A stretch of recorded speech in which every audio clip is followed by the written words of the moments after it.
자, 여러분 안녕하십니까. 요즘에 인사를 가끔 깨먹는 경우가 있어가지고 얼른 인사부터 하고 시작하겠습니다. 아프리카 통해서 제 방송 찾아주신 분들은 그 추천이나 즐겨찾기 많이 눌러주시면 감사할 것 같고요. 이따가 유튜브로 보시게 된 분들도 구독이나 좋아요 한 번씩 눌러주시면 감사하겠습니다. 감사합니다.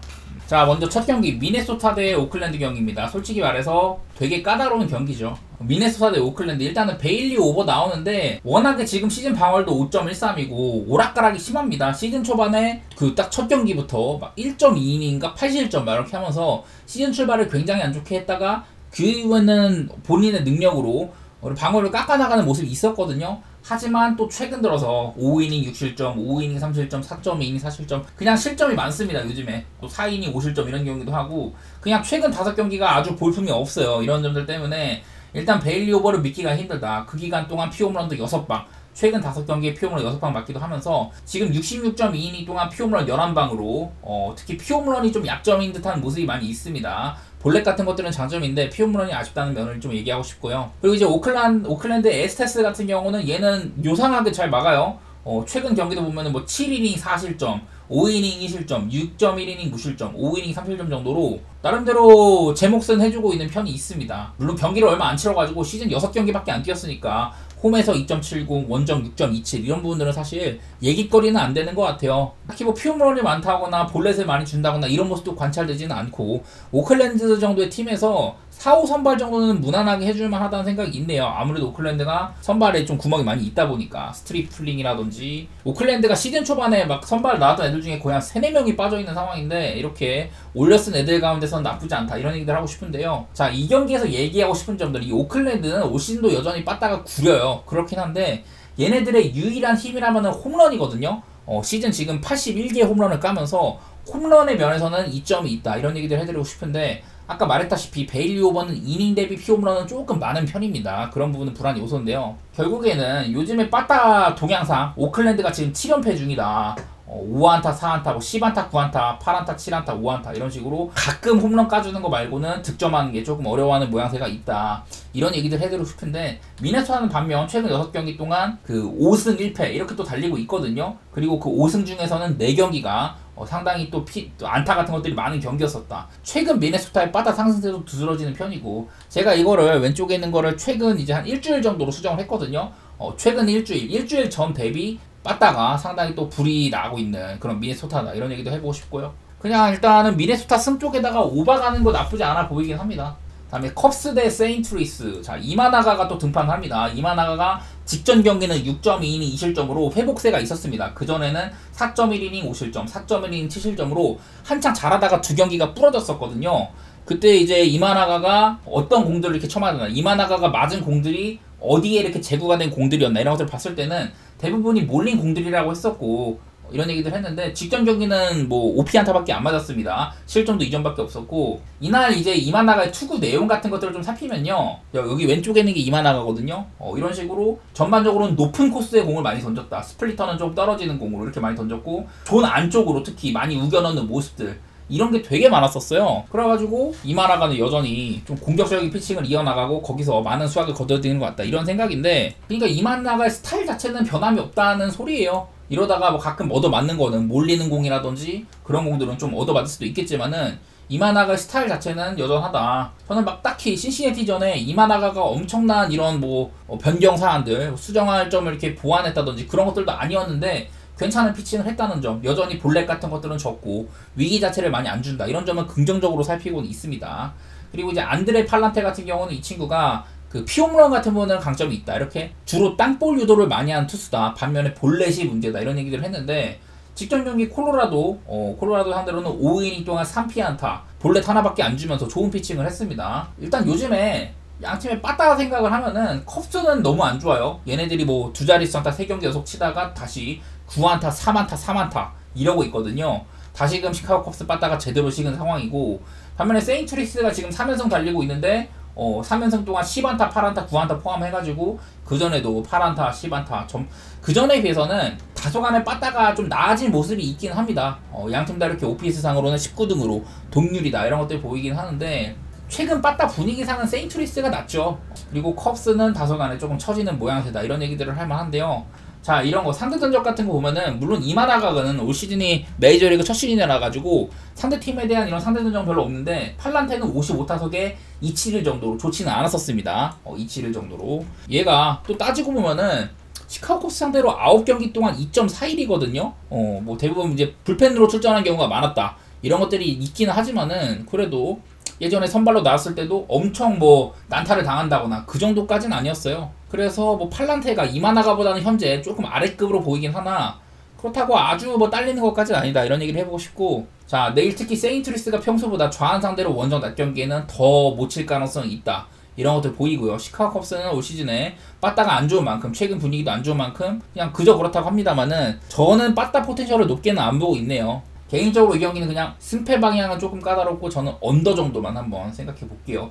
다음 토론토 대 클리블랜드인데 일단 선발 막구부터가 약간 오바 냄새를 맡고 싶게 생겼어요. 근데 일단은 카라스코 다들 아시다시피 지금 나가리가 된 지가 꽤 오래됐습니다. 마탱이가 간 지 오래됐고 올 시즌도 가끔 뭐 7이닝 동안 5실점 하고 어쩔 때는 6이닝 동안 2실점 하고 좋을 때가 많이 있지만은 대부분의 경기에서는 많이 하면은 5실점 진짜 많이 하면 막 8실점까지도 하고요. 이닝도 못 먹고 전반적으로 이닝이 튄 능력이라든지 위기 상황을 타개하는 능력 이런 것들이 많이 실종이 된 상태입니다. 그래갖고 일단 카라스코 등판은 사실 클리블랜드 입장에서도 조금 난처하죠.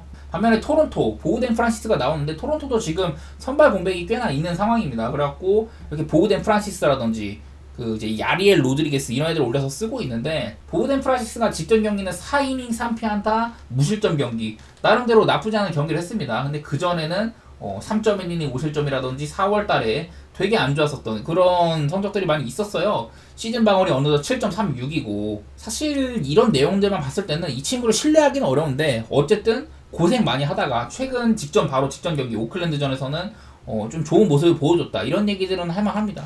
결국에는 현재 양 팀의 뭐 빠따 상태라든지 이런 것들을 좀 살펴야 되는 경기일 것 같아요. 근데 또 사실 빠따상으로는 양 팀 다 뭐가 없거든요. 토론토 요즘에 5경기째 또 한 자릿수 안타 행진하면서 1할 9푼 1리 빠따상으로는 또 별로인 그런 구간에 진입을 했고 클리블랜드가 그나마 맞죠. 최근 5경기 동안 4승 1패 달리고 있고 11안타 10안타 9안타 7안타 9안타 이런 식으로 빠따적인 면에서는 클리블랜드가 낫기는 해요. 다만 개인적인 생각으로는 물론 이제 보우덴 프란시스가 얼마나 긴 이닝을 5이닝, 6이닝 이렇게 먹을지는 모르겠지만은 기본적으로는 4이닝 정도로 생각을 해야 될 것 같고 토론토가 어제는 불펜을 그렇게 많이 안 썼거든요.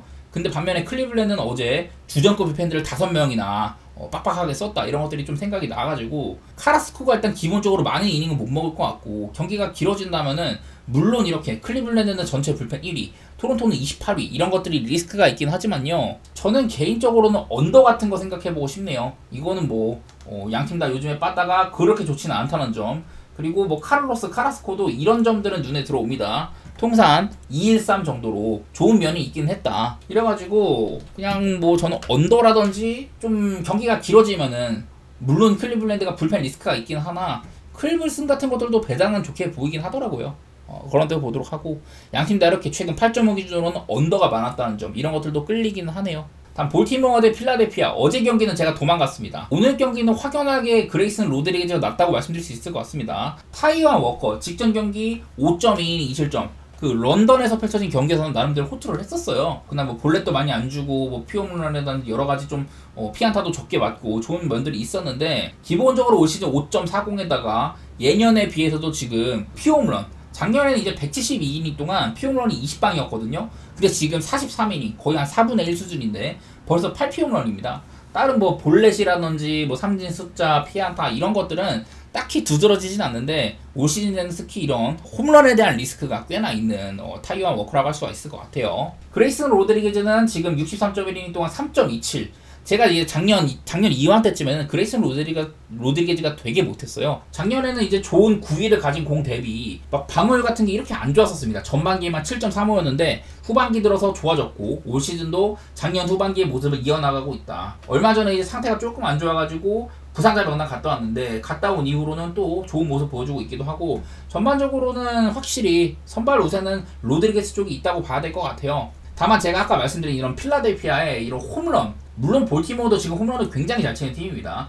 벌써 지금 시즌 108홈런에다가 이런 것들을 얘기할 만은 한데 근데 다소간에 약간 좀 거슬리는 점이 있다면 아까 봤던 이런 홈런 팩터상으로 원래 볼티모어 오리올스의 캠든 야드가요 사실 좀 홈런이 많이 터지는 구장이었었거든요. 근데 올 시즌 보면 이렇게 여기 22위에 보면 오리올스의 오리올 파크, 캠든 야즈 뭐 이런 게 있는데 지난 몇 년 동안에 이렇게 꾸준하게 홈런 팩터가 좋은 구장이었습니다. 근데 올 시즌 유독 홈런이 90 정도로 그게 평균이 100인데 평균보다도 많이 떨어져 있다. 이런 것들이 눈에 들어와요. 한마디로 올 시즌에 이 캠든 야드는 다소간에 홈런이 좀 안 터질만 하다. 볼티모어는 근데 홈이나 원정이나 반반이긴 하거든요. 그래서 일단은 뭐 볼티모어 쪽을 좋게 보도록 하겠습니다. 아무래도 타이완 워커를 저는 높이 치지는 않고 필라델피아 선발들 가운데 가장 리스크가 있다. 이렇게까지 보고 있는 편이고 그레이슨 로드리게즈는 훌륭한 선발 투수라고 봅니다. 그리고 또 이제 하나 거슬리는 거는 이 타이완 워커가 볼티모어 애들한테 상대 전적도 좋은 편이고 통산 이렇게 2.54 정도로 잘 싸웠다고 하거든요. 타이완 워커가 볼티모어 애들을 188로 요리를 상당히 잘했다. 이게 좀 거슬려요. 타이완 워커는 볼티모어 애들한테 밀리지 않았다. 뭐 이런 것들인데 근데 나는 최근에 볼티모어를 상대하는 적도 그렇게 많이는 없었고 다 거의 대부분이 옛날 전적이거든요. 작년에 한번 만났었고 2021년 이때 두 번 만나고 7이닝 2실점 이렇게 했는데 2021년, 2022년 이때는 워커가 잘할 때였었고 올 시즌은 5.40입니다. 워커가 전성기도 조금 지난 모습이 있고 내일은 이렇게 양팀이 빠따상으로도 필라델피아는 평소보다 우한 상대로 원정 낙경기 때는 못 친다. 그리고 필라델피아가 불펜 연투도 꽤나 있다는 점 이런 것들 보면은 경기가 이제 선발 구간을 지나도 볼티모어가 웃을 가능성이 꽤나 있다 이런 얘기도 하면서 저는 볼티승에다가 오바 한번 이렇게 보도록 하겠습니다. 다음 워싱턴 대 마이애미 이거는 근데 조금 조심할 필요가 있어요. 선발 왁구상으로는 오바가 가고 땡 처리하면 됩니다. 근데 이게 이상하게 트레버 로저스가 요즘에 방어를 조금 회복하는 모양새예요. 이상하게. 어쨌든 방어율이 5.37로 안 좋기는 한데 근데 얘는 참 이해가 안 되는 게 보시다시피 대부분의 이런 피칭 팩터들이 다 파란색으로 제가 이게 빨간색이 좋은 거라고 했는데 땅볼 유도 비율이나 이런 익스텐션 이런 거 말고는 다 엄청 안 좋게 찍히고 있어요. 그래서 투구 내용이 상당히 좋지가 않다 이런 거거든요. 한창 얘가 잘 나갔던 시기 그 한 3, 4년 전쯤에는 얘 이제 좌완인데도 포심 구속이 한 95마일 이렇게 나왔었거든요. 점차 이제 부상이 있어가지고 부상 이후에는 구속이 지금 92마일까지 줄었어요. 거의 한 3마일가량 줄었단 말이야. 그래가지고 이제 포심이 안 통하니까 이런 식으로 뭐 다른 뭐 싱커라든지 이런 슬라이더 이런 구종들을 많이 쓰고 있는 편이에요. 옛날에 비해서는. 그래서 좀 변화를 꾀하고 있는 중인데 지금 이렇습니다. 주요 구종들의 이런 구종 가치상으로 마이너스 5, 마이너스 1, 마이너스 3, 마이너스 6 다 그냥 마이너스 피치란 말이죠. 한마디로 그냥 투구 내용 상태가 굉장히 안 좋다는 겁니다. 타율도 어지간하면 다 3할 근처에다가 이렇게 내용이 안 좋은데도 이상하게 지금 방어율은 회복세예요. 워낙에 원래 안 좋아서 그런지 막 5이닝 2실점 막 이렇게 하고 이상하게 잘 막는단 말이야. 이게 좀 걱정입니다. 그리고 트레버 로저스가 통상 워싱턴한테도 나름대로 강점이 있는데 3.48 정도로 전적도 괜찮은 편이고 그리고 워싱턴 애들을 만났다 하면은 이상하게 이렇게 잘 막아요. 50타석 동안 213 정도로 수비를 잘 해낸 편입니다. 이게 조금 걱정이야. 딱 그냥 봤을 때는 투구 내용이라든지 여러 가지로 볼품 없는 놈인데 그리고 마침 워싱턴도 갓 올려쓴 선발 올 시즌 2경기밖에 출전 안 했습니다. 4이닝 4실점, 4.1이닝 2실점 이렇게 해준 그 DJ 헤르츠라는 친구가 경기를 맞아가지고 사실 오바가면 사이즈가 딱 맞거든요. 근데 이게 로저스 이 새끼 경기가 은근히 언더가 있단 말이죠. 이게 조금 걱정이야. 로저스 경기를 마이애미 빠따들이 도와주지도 않고 로저스도 그렇게 막 험하게 난타를 당하지도 않더라. 이게 조금 리스크입니다. 그래도 저는 오바가 맞다고 생각은 해요. 요즘에 워싱턴이 최근 7경기 동안 6승 1패 좋은 경기를 이렇게 하고 있는데 직전 경기도 14만타 치고 두 자릿수 안타 경기도 꽤나 있는 편이고요. 워싱턴은 빠따 분위기나 전반적으로 분위기가 나쁘지 않은 상황이다 이거고 마이애미는 이제 6경기 동안 1승 5패 이런 식이에요. 그리고 지금 또 8경기째 한 자릿수 안타를 기록 중이다. 이런 것들 보면은 사실 아무리 이렇게 헤르츠같이 좀 빈틈이 있어 보이는 투수여도 사실 분위기상으로 워싱턴이 맞기는 해. 그리고 제가 마이애미는 좌한 선발한테 굉장히 약했다 이런 얘기들을 했었는데 어제도 패배를 했습니다. 그래갖고 지금 이제 좌한 선발한테만 또 3승 20패 이렇게 되거든요. 아마 이게 3승 21패로 바뀌어야 될 텐데 어쨌든 좌한 선발을 만났다 하면은 그냥 작아지는 마이애미이기도 하고 사실 워싱턴 쪽을 못 볼 것도 없기는 한데 배당도 솔직히 워싱턴 일반승 1.66이면은 이런 신출 투수인데 좀 보기는 어렵다고 생각이 되고 저는 오바 정도는 일단 좋게 보도록 할게요. 다음 경기 샌프 대 천사 경기인데요. 키튼 윈이랑 산도발이 붙습니다.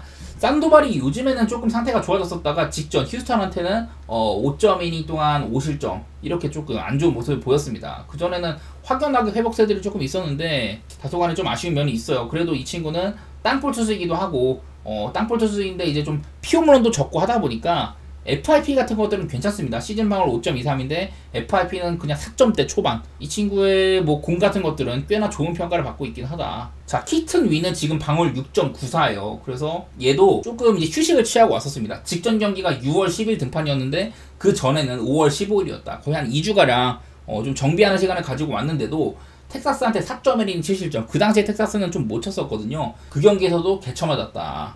이러다 보니까 키튼 위는 좀 못 믿겠습니다. 저는요. 작년에도 사실 믿을만한 구석이 그렇게 있는 친구는 아니었는데 올 시즌도 이제 좀 뭐랄까 멘탈 회복을 하고 왔는데도 쳐맞는 모습들 이런 것들 때문에 사실 좋게 볼 여지는 별로 없어요. 내일 뭐 이렇게 샌프란시스코는 평소보다 조금 잘 친다.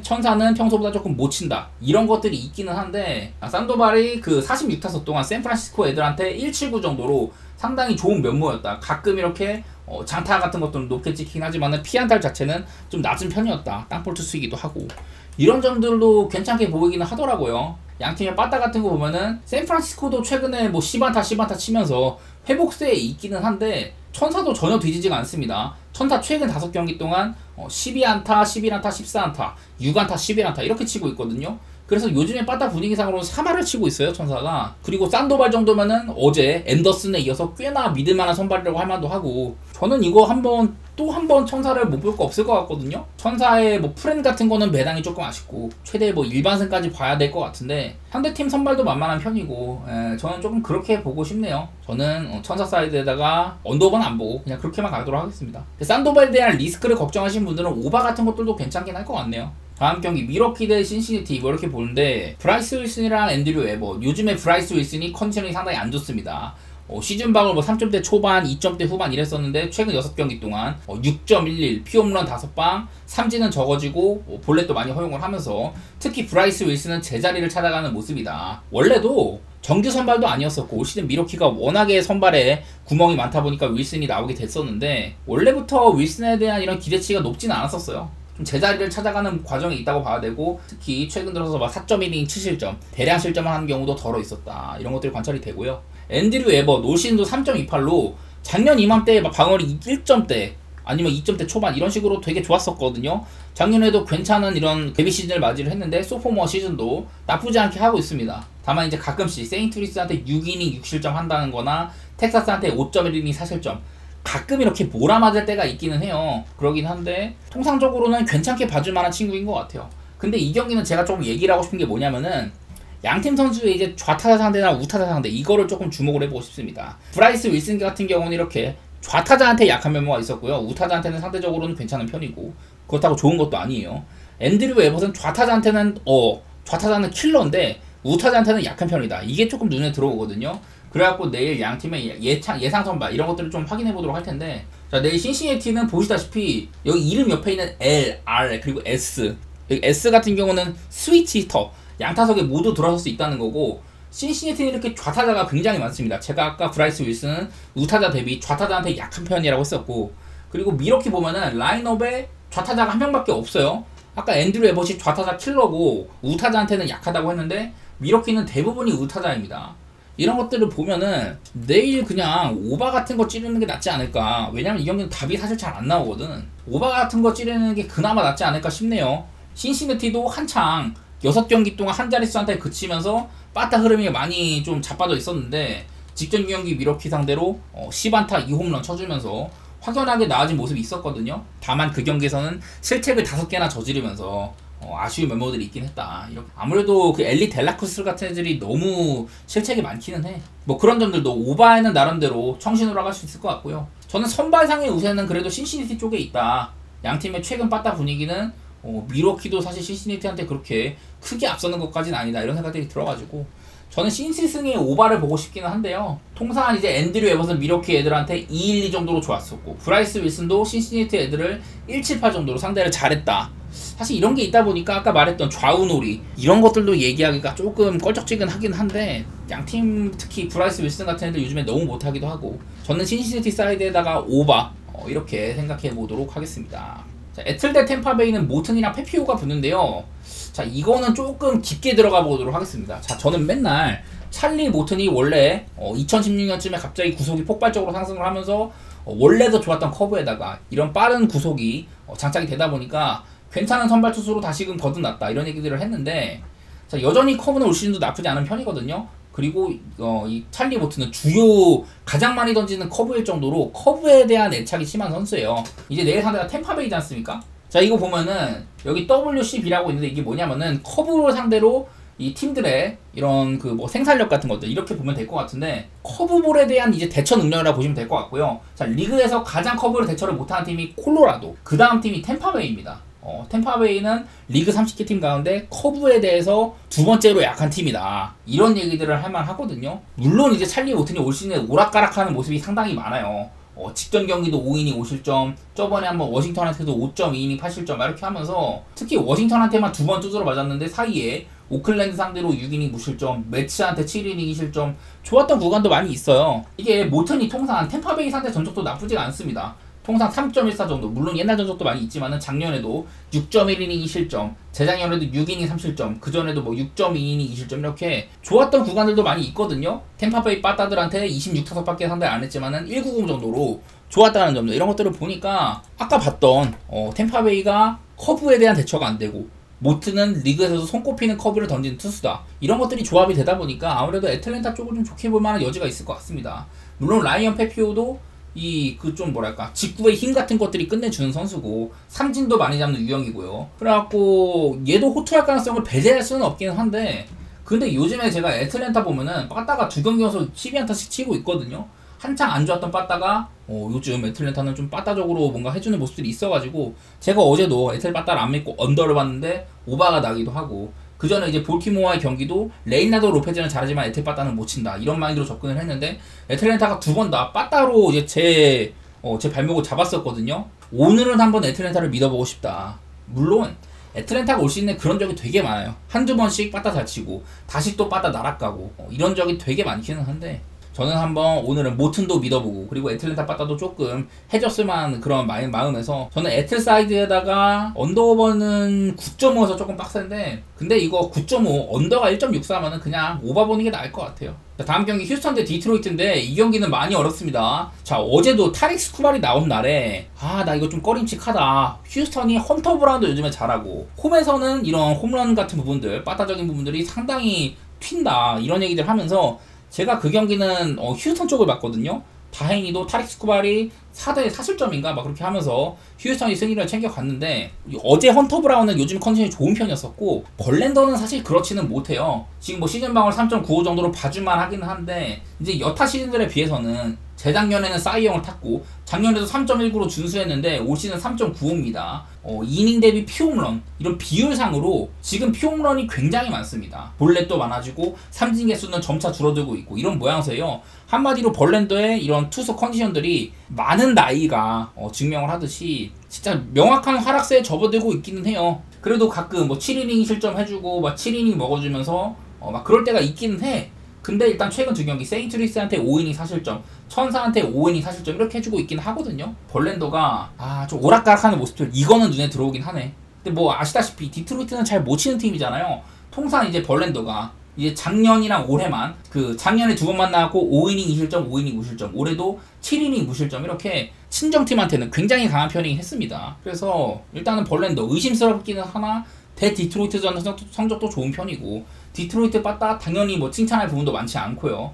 이러다 보니까 벌랜더는 그냥 그렇게 넘어가도록 하고, 자, 플레어티는 제가 매번 좋은 얘기가 많이 있었어요. 잭 플레어티가 이제 뭐 지난 몇 년 동안 많은 부침을 겪었지만 올 시즌에는 3.22 정도로 명확하게 회복을 했고, 이렇게 대부분의 투구 내용상으로 상당히 높은 평가를 받고 있다, 이런 얘기들을 드려봄직한 것 같습니다. 네, 이제 지난 몇 년간에 비해서 올 시즌 빨간 게 많으면 좋다고 했는데 베럿하고 숫자 말고는 다른 부분들은 전부 다 지금 빨간색으로 좋고, 예년에 비해서 볼넷도 많이 회복을 했고요. 이 친구의 변화구에 속는 비율도 많이 높아지고, 그냥 플레어티는 한마디로 올 시즌이 다시 부활하는 재기하는 시즌이라고 볼 수 있을 것 같거든요. 그래서 사실 선발 우위는 나는 벌랜더보다도 플레어티가 있다고 봐. 문제는 뭐냐? 어제 스쿠발까지 털었던 휴스턴에 빠따 이거거든요. 플레어티가 아무리 좋은 시즌을 보냈다고 한들 지금 사이언 페이스를 보이고 있는 그 스쿠발보다는 여러가지 뭐 피홈런이나 피안타 이런 면에서는 이닝 대비 뭐 비율상으로 더 안 좋기는 해요. 그리고 플레어티는 가끔 뭐 6이닝 3실점 2이닝 적당히 먹고도 욕심부리다가 처맞는 경우도 많이 있었고, 그래가지고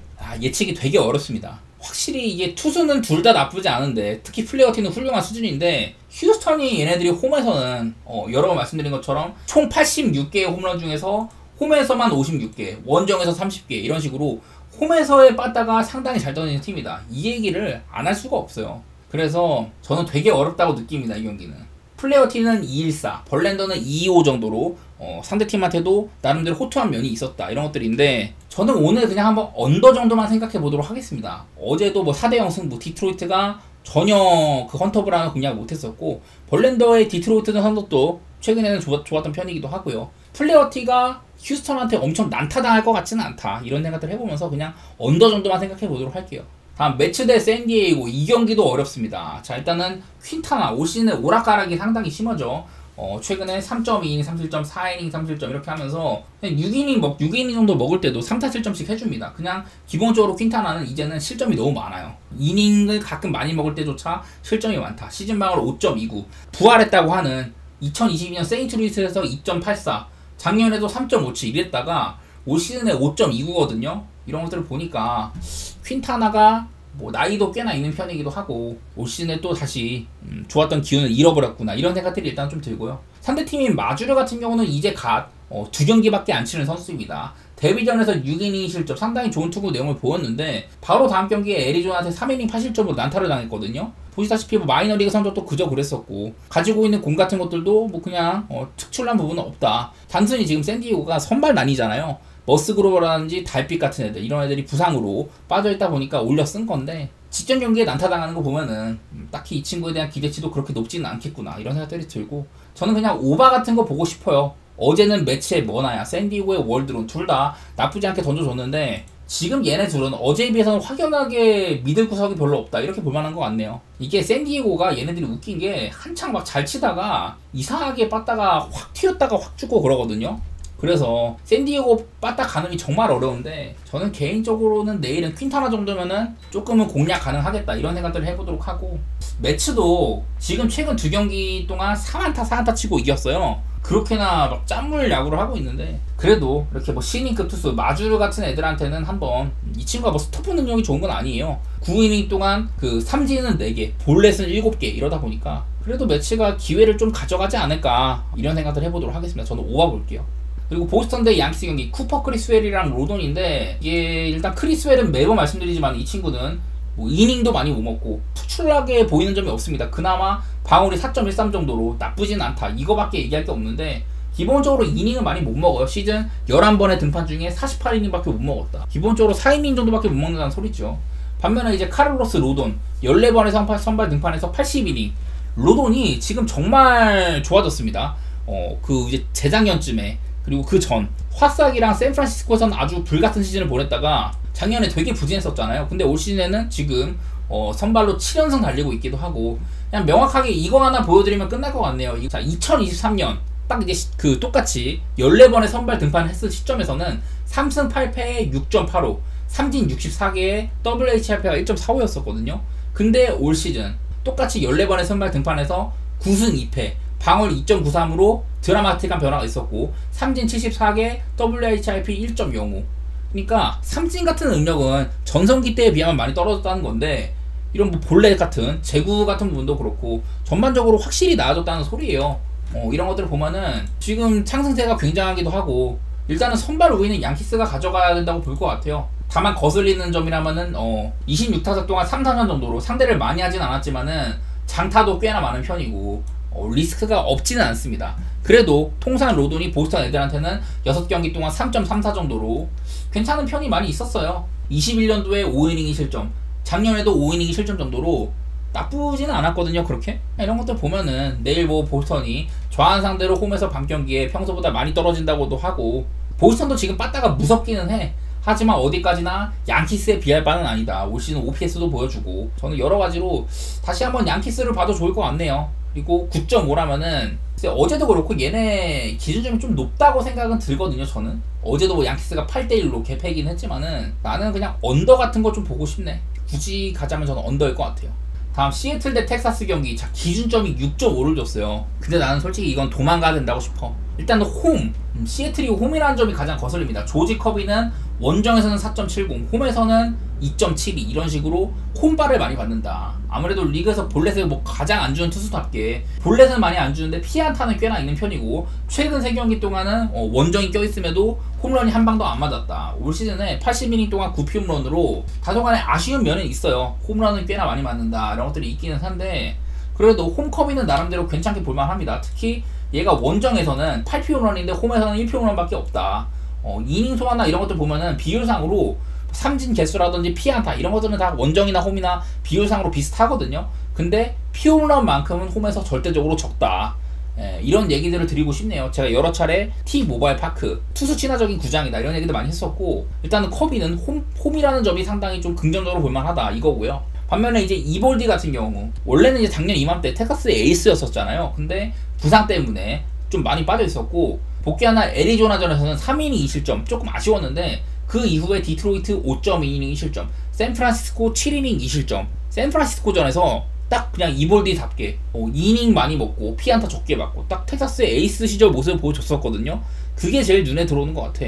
이볼디가 폼 회복을 한 모습이 조금 나타난다. 이게 제일 눈에 들어와가지고, 이게 뭐 투수 친화적인 구장이기도 하고, 양팀 다 사실 내일은 좀 상태가 괜찮을 것 같긴 하거든요. 개인적인 생각은 그런데, 일단은 너무 기준점이 낮아. 커비도 올 시즌 방어율이 3.81인 만큼 홈에서도 안 쳐맞는 것도 아니고 충분히 맞을 만한 가능성이 있습니다. 그리고 이볼디는 시애틀 레드한테 조금 안 좋았던 거, 통산 최근 10경기 동안 5.09로 시애틀 레드한테 성적이 좋은 편은 아니었었어요. 시애틀 레드한테 190 정도로 괜찮은 편이었다. 장타도 적었었고, 커비도 228 정도로 좋았다. 양팀 다 상대 타자들 상대를 잘했던 편인데, 근데 6.5는 좀 과하네. 나는 7.5였으면 언더 가겠는데 저는 6.5는 조금 겁이 나기는 하네요. 기본적으로 오바보다는 언더를 봐야 되는 경기인데 저는 굳이 갈 필요가 있나 이런 생각입니다. 그냥. 자, 그다음에 다저스 대 켄자. 자, 야마모토 대 루고면은 요즘에 루고가 상태가 조금 안 좋기는 해요. 특히 요즘 들어서 6이닝 5실점, 7이닝 4실점. 물론 이 친구가 나올 때는 이닝도 많이 먹고 볼넷도 많이 안 주고 좋은 활약을 해주기는 하는데, 이게 조금 적재적소에서 안타를 맞는 느낌? 적시타가 조금 많습니다. 그래갖고 다소간에 실점이 많이 늘은 모습들이 있거든요. 그게 조금 아쉽다 이런 얘기를 할만하고, 자, 야마모토는 지금 어느덧 방울 3.00으로 많이 회복을 했고요. 그리고 72이닝 동안 피홈런은 6방, 삼진 83개, 볼넷 16개로 이 정도면 훌륭한 선발 투수예요. 그냥 인상은 얘가 받는 돈에 비해서 그 선발 투수 역대 최고 규모의 계약이다 막 이런 것들 때문에 다소간에 조금 선입견이 있어서 그렇지 활약 자체는 좋습니다. 그래서 내일 양팀 다 꽤나 괜찮은 선발 투수들이 나온다. 루고도 요즘엔 안 좋았지만은 사실 지금 다저스의 바다 상태도 칭찬할 부분은 없고, 또 3경기 동안 7안타, 5안타, 8안타 이렇다 보니까 다저스의 바타 상태도 조금 의심스럽기도 하고, 다저스가 그래도 10경기 동안 18 홈런 까고 있는데 루고는 지금 91이닝에 8피 홈런이면은 9이닝당 홈런 개수도 낮은 편이거든요. 저는 여전히 루고가 요즘에 조금 쳐맞았다고 하지만은 올 시즌에 홈에서는 3.12, 원정에서는 1.69로 다소간에 홈보다는 원정에서 좋았던 것도 있고, 그래도 아직은 믿을만한 것 같거든요. 저는 일단 언더 최대 켄자의 뭐 프렘 배당도 굉장히 좋습니다. 이거는 루고의 등판인데도 켄자의 프렘 배당이 좋다. 이게 제일 끌리는 것 같아요. 다음 경기 콜로라도 대 피츠버그. 자, 콜로라도의 타이 블라크인데요. 이 친구도 최근 경기들 5이닝 4실점, 5이닝 4실점 해주면서 다소간에 아쉬운 모습이 있었습니다. 원래 올 시즌 보면은 투어스에서는 3.86, 원정에서는 7.50으로 투어스에서 오히려 좋은 모습들이 있기는 했었어요. 하지만 얼마 전 신시내티한테는 5이닝 동안 10피안타 4점을 내줬다. 이런 것들은 조금 거슬리긴 합니다. 하지만 그 전에 필라델피아한테도 6.2이닝 2실점, 클리블랜드한테도 7이닝 2실점으로 투어스에서 상당히 좋은 투구 내용을 보여준 바가 있었습니다. 전반적으로 볼넷도 많이 안 주는 투수이기도 하고, 일단은 조금 반갑기는 해요. 콜로라도 선발진 중에서는. 데로 존스는 그래도 칭찬을 해야죠. 지금 올 시즌에 3.27. 일단은 그 강한 구속을 가지고 있고, 볼넷 같은 것들이 원래 마이너리그 시즌의 약점이었는데 나름대로 호전된 면이 있다고 했습니다. 74이닝 동안 볼넷 18개면은 봐줄만한 수치죠. 그래서 좀 정면 승부를 하는 스타일이다 보니까 피홈런이 11방이나 있다. 내일 경기장은 콜로라도 쿠어스 필드다. 약간 뭐 장타에 대한 리스크가 분명히 있기는 한데 근데 나는 뭐 그런 확률도 있지만은 콜로라도가 올 시즌에는 다른 시즌들에 비해서 홈에서의 이런 OPS가 뚜렷하게 좋은 시즌은 아닙니다. 원래는 콜로라도는 그 홈이랑 원정 편차가 상당히 큰 팀이잖아요. 근데 올 시즌은 유독 다른 시즌에 비해서 그런 편차가 많이 안 크거든요. 내일도 우한 상대로 홈에서 뭐 이렇게 그냥 두드러지지도 않고 평소랑 별반 다를 바가 없죠. 밤 경기를 더해도 평소보다 안 좋아지는 수준이다. 이런 것들 때문에 콜로라도가 요새는 올 시즌에는 특히 이런 홈에서의 강점이 그렇게 두드러지지가 않아요. 그래갖고 저는 일단은 언더 같은 거 한번 가보고 싶네요. 10.5면은 선발상의 우세는 피츠버그의 제로 존스가 낫긴 하지만은 이 경기가 뭐 배당도 별로고 딱히 과투자하고 싶지는 않고 그냥 굳이 본다면 언더 정도 이렇게 한번 생각해 볼게요. 자, 다음 경기 이제 애리조나 대 화이트삭스인데 이 토미 힐리라고 제가 적어놨는데요. 아마 그 내일 맥거프 같은 선수들, 저번에도 맥거프가 한번 오프너로 나온 적이 있었어요. 0.2이닝 던지고 1실점하고 내려가고 바로 이제 헬리가 올라가지고 2.1이닝 동안 아마 2실점인가 했던 걸로 기억을 하거든요. 내일도 아마 오프너 전략을 쓰지 않을까. 애리조나가 이제 헬리한테 긴 이닝을 맡길지는 모르겠어요. 헬리가 올 시즌에 성적도 별로 안 좋은데 마이너리그에서 회복 등판에서도 방어는 3.41로 좋았는데 볼넷이 굉장히 많았다. 이게 좀 리스크거든요. 저는 누누이 말했지만 이 토미 헬리 같은 경우는 그 작년에만 해도 브랜든 파트라든지 라인 넬슨 이런 친구들과 5선발 경쟁을 했는데 거기서 밀린 투수다. 가진 공 같은 것들도 평범한 편이기도 하고 내일은 그리고요 애리조나가 불펜 소모가 꽤 있는 상황이어가지고 저번처럼 막 불펜으로 엄청 막 끌어다 쓸 수가 없는 상황이거든요. 그래서 강제로 토미 헬리를 좀 길게 끌고 가야 된다. 지난번처럼 2.1이닝만 맡기기에는 불펜에 대한 이런 소모도가 조금 있는 상황이어가지고 저는 내일 애리조나는 헬리가 꽤나 좀 맞을 거다 이렇게 생각하고 있긴 하거든요. 아무리 상대가 화싹이어도. 그리고 에릭 패디 같은 경우는 좀 오락가락합니다. 얼마 전에 이제 6이닝 5실점도 하고 세인트루이스한테 4.1이닝 5실점도 하고 가끔 뭐 5이닝 4실점 이렇게 하긴 하는데 전반적으로는 괜찮게 막아줍니다. 그리고 실점 대비 자책점 비율도 적은 편이어가지고 시즌 방어율이 3.10이에요. 훌륭한 수준이고 다만 이제 걱정스러운 점은 홈에서는 0.95, 원정에서는 4.98로 원정에서는 특히 좀 얻어맞는 모습들이 있다. 이게 걱정이긴 한데 그래도 에릭 패드는 화싹에서 원투펀치라고 봐야죠. 지금 게럿 크로시에를 보좌하고 있는 좋은 선수라고 봐야 될 것 같고 그냥 81.1이닝이나 먹었는데 피안타도 적고 삼진도 이닝 대비 괜찮은 숫자고 볼넷도 적고 피홈런도 9방이면 봐줄만한 수치고 9이닝 다 한 방 수준이니까 그냥 선발 사이에 격차가 꽤나 있다고 봐야 될 것 같고요. 그리고 양팀의 최근 빠따 이게 애리조나 여기 써있는 것처럼 일주일 전에 비해서 타격 컨디션이 좋은 편이기는 해요. 화싹은 그저 그런 편이고 근데 이 화싹도 연패를 끊는 그런 와중에서는 빠따가 꽤나 괜찮았었다. 최근 10경기 동안 16홈런 이렇게 치고 있거든요.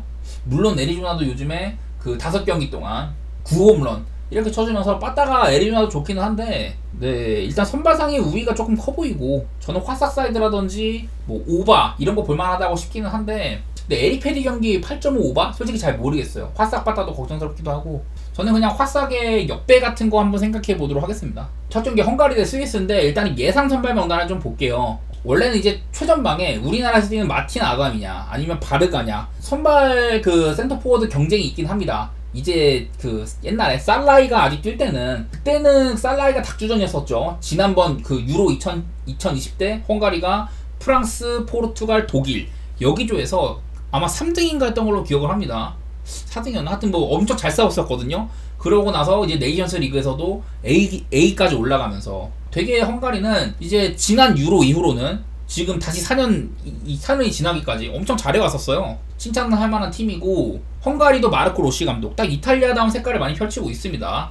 강력한 수비를 바탕으로 역습 축구를 한다. 특히 이제 소보슬라이라든지 롤란드 샬라이 같은 이런 그 전진성 있는 자원들도 꽤나 괜찮은 편이기도 하고요. 그리고 뭐 쿠바네도 이렇게 살라이나 오르반랑 3팩도 괜찮게 돌아가는 편이기도 하고 전진성까지 갖추고 있어가지고 좀 유동성까지 갖추고 있는 그런 수비진이다. 근데 헝가리가 네이션스 리그 A까지 올라가면서 잉글랜드, 이탈리아, 독일 얘네들이랑 같이 한 조에 엮였는데도 이탈리아랑 헝가리가 네이션스 리그 그 파이널 토너먼트에 진출했어요. 그 정도로 헝가리는 강팀들을 상대했을 때는 확실히 좋은 면모를 보여준다. 이런 것들이 있는데 다만 최근 이제 A매치 평가전이나 준비 과정에서는 약팀을 패는 데는 조금 아쉬웠었다. 확실하게 양팀을 딱 사냥하는 능력 그거는 조금 아쉬웠었고요. 그래서 헝가리가 내일도 스위스랑 하는데 스위스도 사실 지금 분위기가 많이 안 좋아요. 예선은 2등으로 진출을 하긴 했습니다만은 스위스의 체급을 생각하면은 스위스가 지난번 유로 그리고 월드컵 전부 다 조 1위로 진출을 했거든요. 피파 랭킹도 한 10위까지 가고 이럴 정도로 스위스의 이제 과거 모습들 치고는 예선은 굉장히 아쉬웠었습니다.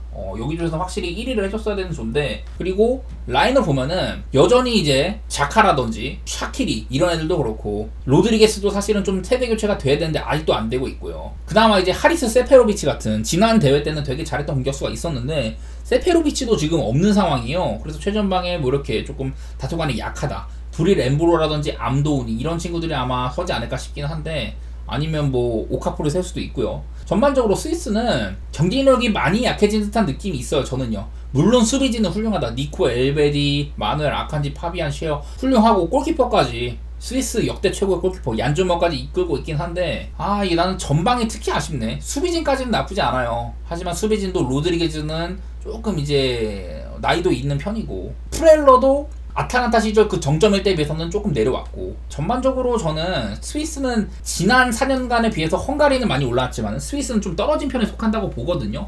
그리고 양 팀의 맞대결도 보시다시피 마지막 대결이 2017년, 2016년 이때여가지고, 이게 스위스가 헝가리를 이렇게 좀 많이 이겼던 게 최근 분위기를 반영하지는 못합니다. 저는 그래서 이 경기는요, 한번 헝가리의 프랭이라든지 좀 고배당을 노린다면 무승부, 이렇게 좀 접근해 보려고 생각 중이에요. 다음 경기 스페인 대 크로아티아. 제가 여기 밑에 보면은 네이션스 리그 파이널, 여기서 양팀이 만났었거든요. 근데 이때 보면은 크로아티아는 그 뭐 그바리돌도 없었고 그러긴 한데 전반적으로는 베스트 라인업을 내세웠다. 반면에 이때 스페인은 좀 다소간의 라인을 많이 가벼웠었거든요.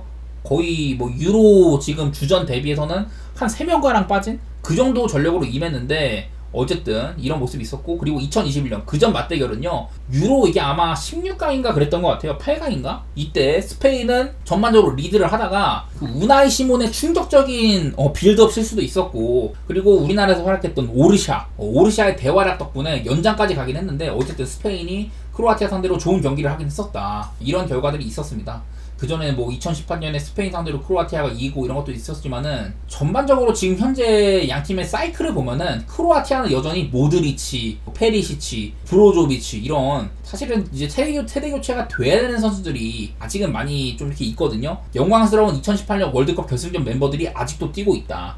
그 후광에서 못 벗어나고 있다. 이런 생각이 조금 듭니다. 그리고 크로아티아 이제 수비진 보면은 왼쪽에 보르나 소사, 사실 이 친구가 월드컵 때 되게 못했거든요. 그래가지고 아마 보르나 소사는 안 나올 것 같고, 지금 왼쪽 사이드백을 어떻게 대처를 할 거냐. 오른쪽에는 바이에른 뮌헨 스타니시치가 굉장히 좋은 활약을 했었어요. 근데 왼쪽이 조금 의심스럽다. 월드컵에서 좋은 활약을 했던 유라노비치도 계속해서 내리막이었었고, 이 자리에 뭐 그바리디오를 세우겠다, 에들리치 같은 애들을 대체로 센터백으로 세우겠다, 이런 얘기들이 많이 있긴 했는데, 확실히 크로아티아는 마예르나 스타니시치 같은 애들 말고는 전반적으로는 많이 내려왔다. 이렇게 좀 얘기를 할 만한 것 같긴 합니다. 그리고 반면에 스페인, 지금 제가 예상 선발 명단에 왼쪽에 올모, 라미, 야마 이렇게 세웠는데요. 사실 뭐 왼쪽에 니코 윌리엄스 같은 애들 나올 만도 하고요. 그리고 페란 토레스 같은 애들도 있고, 그리고 중원도 페드리, 로드리, 메리노 이렇게 세웠는데, 올모를 조금 내릴 수도 있고요. 뭐 4-2-3-1처럼 쓸 수도 있고, 여러 가지로 스페인은 지금 제가 저번 대회 때도 말했던 게 2020년 유로 2020때 스페인에 대한 기대치가 좀 낮았었어요. 왜냐하면 스페인이 그 세대 교체도 많이 하고,